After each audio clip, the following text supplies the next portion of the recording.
President Biden failing to mention Iran during his remarks on the Israeli war yesterday, despite reports detailing how Tehran helped the terrorists plot this brutal attack. There are now reports that Hamas killed at least 40 babies, some allegedly beheaded. They were found by Israeli soldiers in a Hamas-attacked village. Fox Business's Hillary Vaughn confronted Michigan Congresswoman Rashida Tlaib yesterday about Hamas's brutality and her support for the Palestinians. Watch. Terrorists have cut off babies' heads and burned children alive. Do you support Israel's rights to defend themselves against this brutality? We're just going to go through here. You can't comment about Hamas terrorists chopping off babies' heads? Do you condone what Hamas has done, chopping off babies' heads, burning children alive, raping women in the street? Silence. She would not answer. Joining me right now is Kentucky Senator Rand Paul. He is the ranking member of the Senate Homeland Security Committee and a member of the Senate Foreign Relations Committee. He's also the author of this brand new book, Deception, the Great COVID Cover-Up. Senator, thank you very much for being here. Thanks for having me, Maria. From your Homeland Security and Foreign Affairs Committee's perspective, assess this war.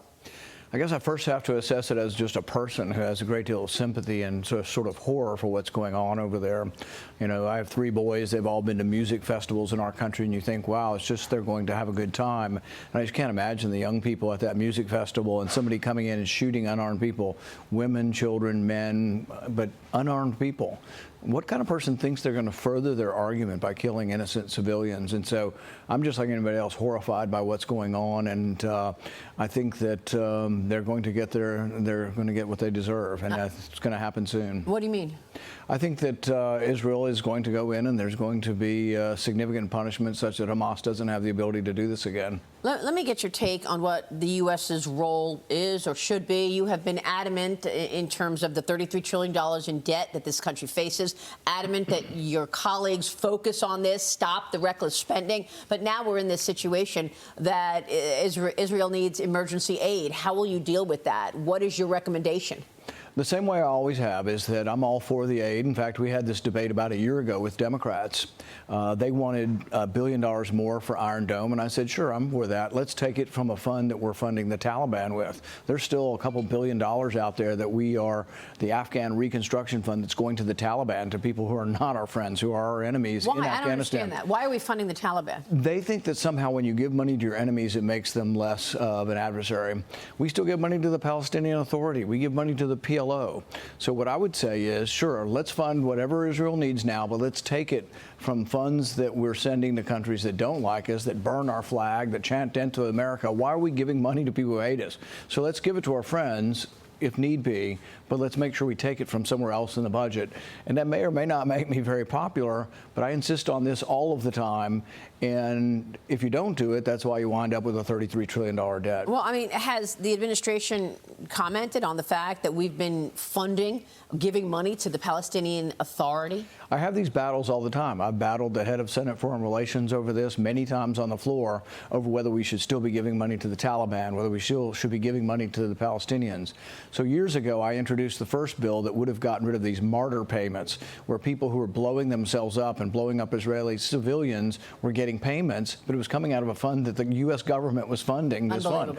So I was the first one to introduce that, and they got rid of some of the payments, but some of those payments are still going to the Palestinians, and I'm for eliminating all of that foreign aid to the Palestinian Authority. Senator, we want to know the impact on America and whether or not the U.S. is now in jeopardy in any way. We've been talking about thousands of Middle Easterners coming into America through our wide open southern border. We know that we've seen more than 100, I think it's 150 people that were apprehended at the border who actually are currently on the terrorist watch list. Right. How safe is America today in the face of all of this? I think it's a big danger for us. Looks like some of them even showed up at Harvard, maybe.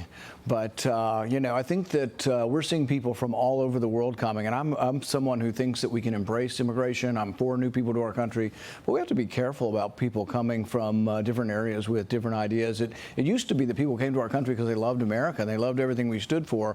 But now we even have, you know, congressmen, congresswomen coming here to our country, and then they despise everything America stands for, which I think is just incredible. How worried are you about the Chinese nationals getting apprehended? I mean, we're being told by the chairman of the Homeland Security Committee in the House, Mark Green, that Xi Jinping is directing these military-aged men to eventually become saboteurs in this country. I don't have any information on that. I do think that the southern border has to be more secure and that we have to do something to protect ourselves, and we can't have an open border. And I think we essentially do have an open border now. Yeah. What do you want to say about what's happening in the House? Republican lawmakers will be voting today to elect a new Speaker of the House. It's happening at 10 a.m. Eastern. How do you think the Ukraine funding is playing into that? And what is your assessment of the House today? I'm a big fan of Jim Jordan, and I support him to be the next speaker. I do think that the idea of whether or not we can keep borrowing money from China to send it to Ukraine is a real legitimate fiscal issue. And I think Jim Jordan has a more realistic understanding of that we are out of money, basically. And so I think Jim Jordan would do a good job. I think he's also doing a good job of bridging the difference between sort of the conservative right and the more moderate part of the caucus. So I'm hoping he can get enough votes to become speaker. Well, you've said that there's a growing movement criticizing the Ukraine aid. What do we know about how this money is being used? 117 Republicans voted against sending more money to Ukraine. We have no special inspector general. For Afghanistan, we had a special inspector general called Segar, and they looked at the waste in Afghanistan and found tens of billions of dollars being misspent. We know there is waste and corruption in Ukraine. We know that the Biden administration has had some secret reports detailing the waste and corruption there, but there hasn't been any public acknowledgement of it.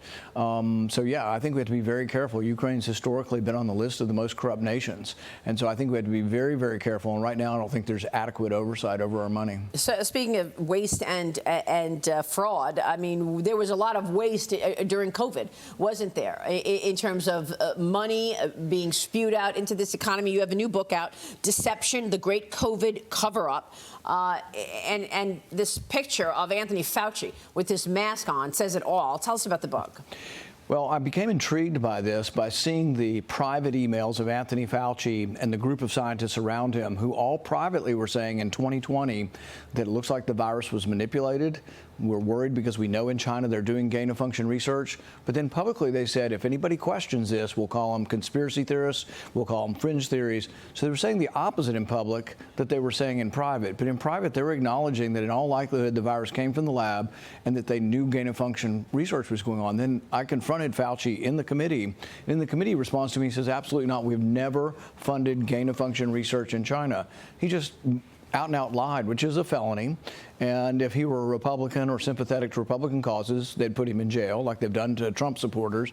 But there seems to be two sets of standard. I referred him to the Department of Justice, and we now have the proof, 400 pages worth, of going through every detail of what happened. But it wasn't just the lying to Congress. It was the particularly bad judgment of saying, this kind of research doesn't need to go before the safety committee. There is a safety committee that's supposed to look at dangerous research and judge it. Fauci let this research go around the safety committee and allowed Wuhan to be funded with no oversight at all. This is just outrageous. Are we not still funding them today? We finally, now there's a 10-year moratorium on giving money to Wuhan, but it's taken 3 years. They continued to send money over the last 3 years.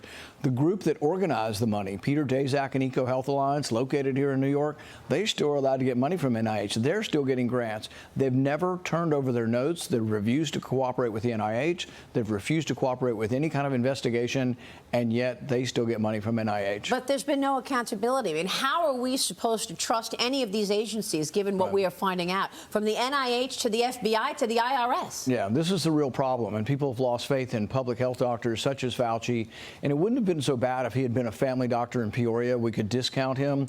But because his hold on government was so universal and so overreaching, we ended up getting this bad advice filtering through all of society. And almost everything he said was a lie. Even the masks was a lie. He was telling people privately they didn't work, and then publicly he was wearing 3 masks. Unbelievable. Senator Scott Atlas, the doctor, writes, Senator Rand Paul has written an eye-opening account, adding to revelations about gross incompetence, censorship of disagreement, and dishonest distortions by public health leaders. A very important book, and we appreciate your time. Thank you.